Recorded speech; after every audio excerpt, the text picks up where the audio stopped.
Alam mo ba 'to nung kabataan ko sa bayan namin sa Hagonoy, Oo, isa rin ako sa pasaway do'n. oo. Oo, alam mo nung mga edad ko mga grade 6 ba, grade 6, Hmm,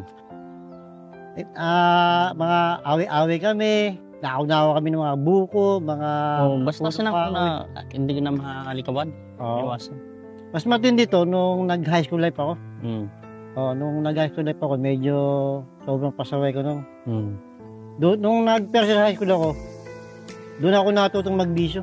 hmm, Do'n ako natutong uminom, magyosi-yosi, weeds, gano'n. Siyempre basketball player ako, eh. Daming chicks ba. hmm. Mahusay ako mag-basketball nung araw ko. Oo, siyempre. So, 3 times MVP ko dati.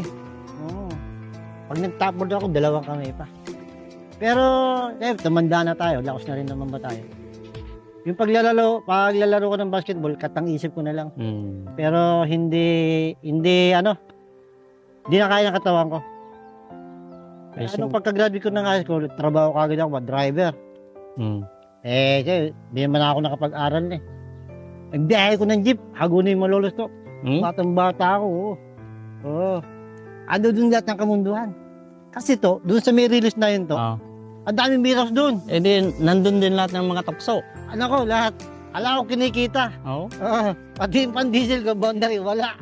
Kasi alam mo kung bakit? Oo. Kakarakus kami to. Oo. Gusto may ilalim ng tulay, sa may crossing sa amin. Hmm, Ano sa kabataan ko, na-enjoy ko na may buhay ko. oo.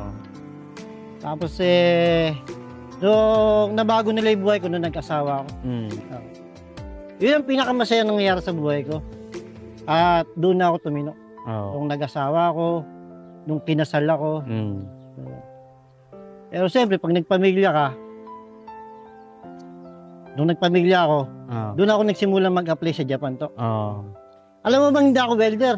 Oo. Rider lang ako. Driver lang Pero pero... street lover. Oo. Di ba?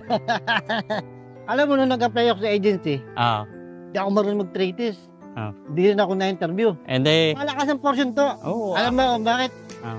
Pinsan ko, yung secretary doon, si Ma'am Esther. Kilala yan, kahit ang mga taga-SSK. Sabihin mo to. Sa status ko na yun to, nung una, wala nagtitiwala sa akin.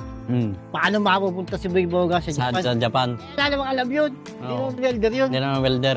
Driver lang. Driver, para malaki. Tapos nalaman nila, nasa Japan ako. Oo. Iba nagulat. Yung iba Na naging kasi, welder ka. yung iba kasi to, sa akin, mga ibang tao, Mm. walang tiwala sa akin. Kasi nga, Mm. doon sa lugar namin, medyo pasaway lang naman ako ng konti. Matrop,